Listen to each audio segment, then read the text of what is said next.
ሴት ከምቾት ቤቷ ወይም ከሆስፒታል ውስጥ አይደለችም ያለችው። ነገሩ እንዲህ ነው።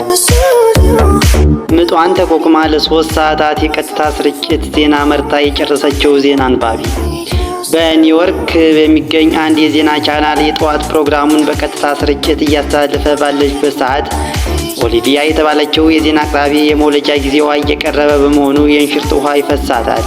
ምንም እንኳ የእንሽርት ውሃው የፈሰሳት ቀጥታ ስርጭቱ ከመጀመሩ በፊት ቢሆንም ያለችበትን ሁኔታ በመቋቋም ለ3 ሰዓት ያህል የሚቆየውን ፕሮግራም መርታ ጨርሳለች።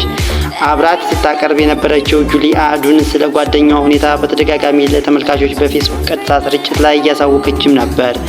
ይህም ታዲያ በብዙዎች ዘንድ አትኩሮቱን ስቧል። ለራሷ ያላት አክብሮትና በዛ የጭንቀት ሰዓት ውስጥ ሆና በተረጋጋ መንፈስ ስራዋን መስራት መቻሏ በብዙ ተመልካቾች ዘንድ አድናቆት እንዲቸራት አድርጓታል። በሰጠችው ቃለ መጠይቅ ላይ በዛ የጭንቀት ሰዓት ሆስፒታል ውስጥ ሁኜ ከማሳለፍ ስራዬ ላይ ሁኜ ማሳለፍ ጭንቀቴን ቀንሶልኛል ስትል ተደምጣለች።